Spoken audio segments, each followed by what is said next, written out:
anular o inimigo de Deus e do ser humano. Quando Deus disser, caia fogo, serão destruídos todos os rebeldes, homens, mulheres, meninos, até os bebés de peito, inclusive os animais.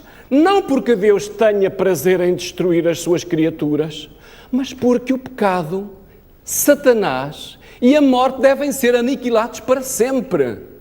Deus ama o pecador, porém, o pecado é o resultado dos sentimentos de Satanás. O pecado é a projeção de Satanás.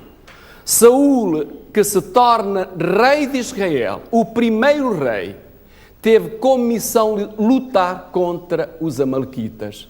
Ele recebeu instruções claras da parte do Senhor, porém não cumpriu fielmente.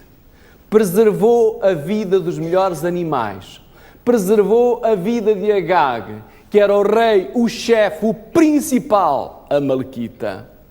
O que fez Saúl, ao perdoar a vida de Agag, foi dizer, como dizer, não se pode levar as ordens de Deus de forma tão escrupulosa. Temos que dar um desconto. E qual é o resultado? Todos nós conhecemos. Saúl ficou possesso. Tornou-se um instrumento nas mãos do diabo.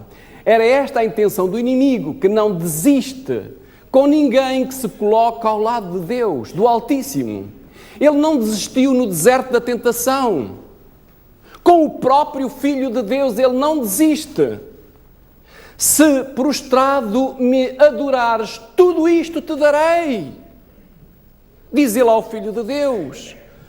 A infidelidade de Saúl foi tão grave que colocou em risco a sobrevivência do povo de Israel, como iremos ver. Vemos as consequências na vida do rei Saúl, um homem dominado, controlado por Satanás. Um homem objeto dos propósitos do inimigo. O segundo capítulo desta história encontra-se no livro de Esther. O livro de Esther é um livro maravilhoso. Esther tem realmente aqui coisas muito especiais e é um livro com um significado particular. Especialmente o capítulo 3 até ao 9, nós não podemos ler, é pena.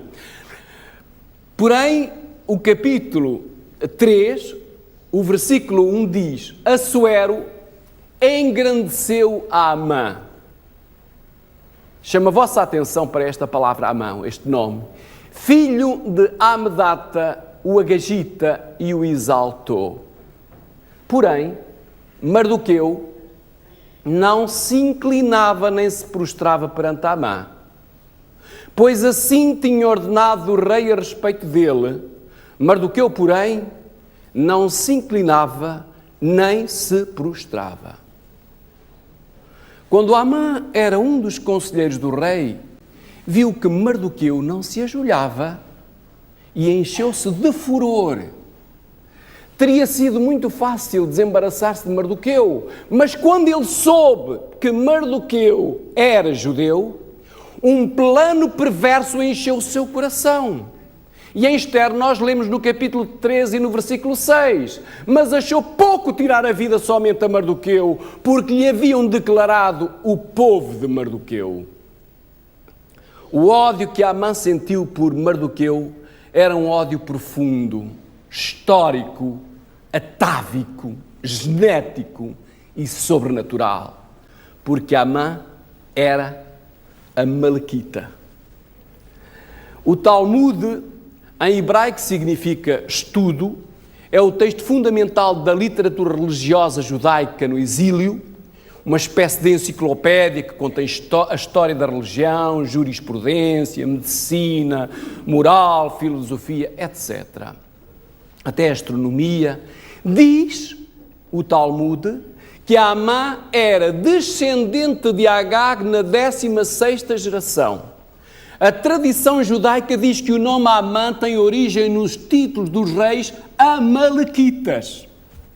Flávio Josefo, um historiador judeu e que foi contemporâneo de Jesus, na sua obra Antiguidades, no livro 2, diz que Amã era um amalequita.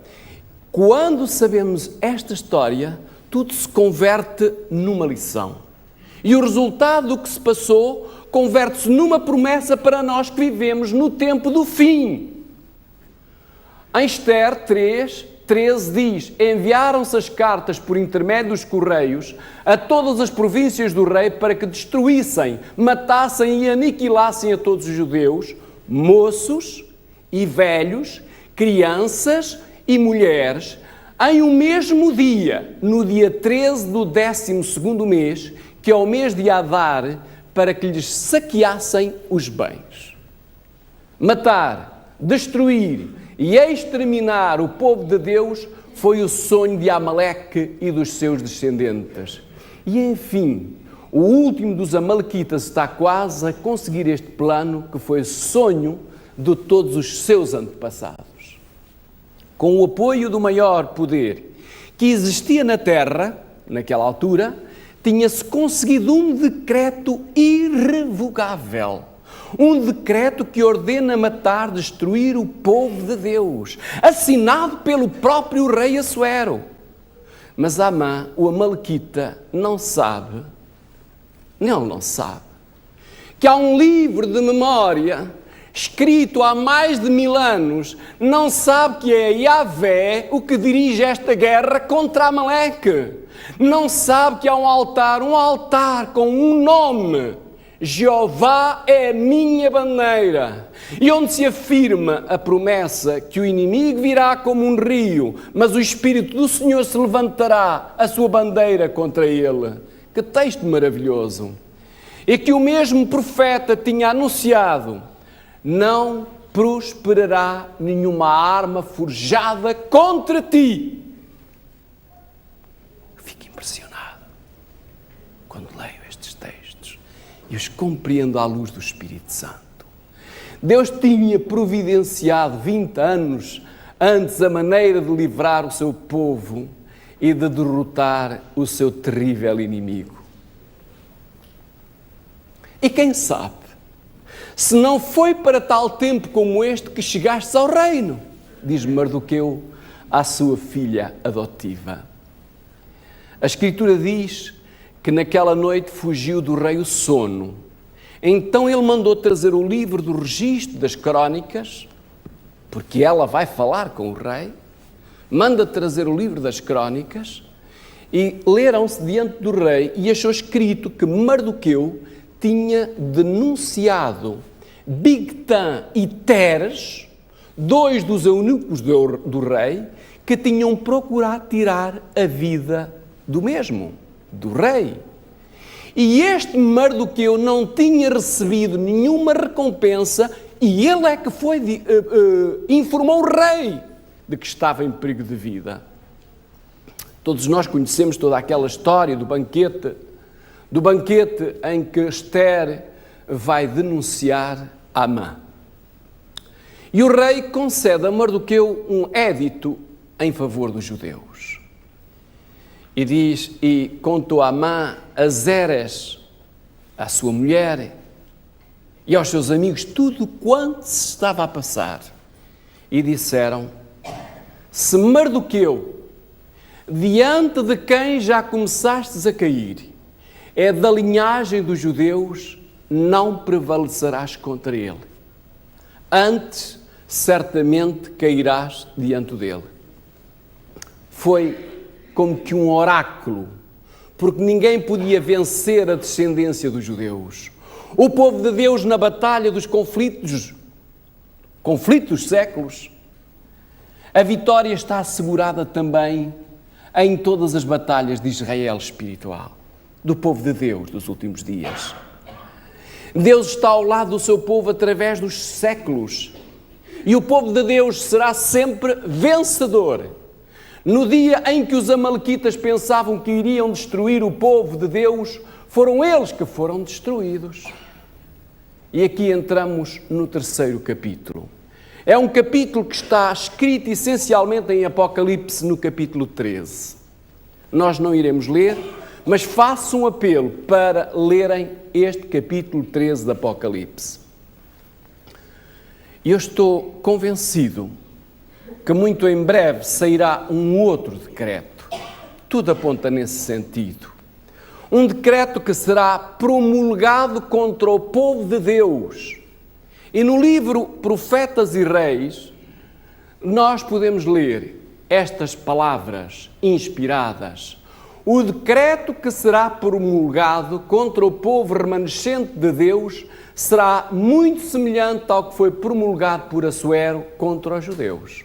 Hoje, os inimigos da verdadeira igreja veem no pequeno grupo que observa o mandamento do sábado um Mardoqueu à porta. A reverência que o povo de Deus manifesta para com a lei do Altíssimo é uma repreensão constante para aqueles que desprezam o temor do Senhor e espezinham o sábado. Profetas e Reis, página 605. O povo de Deus nos últimos dias será o único que se oporá a uma unidade espiritual não desejada, mas em clara oposição às leis imutáveis. Esta unidade é desejada por todas as religiões, porém ela está em oposição às leis de Deus.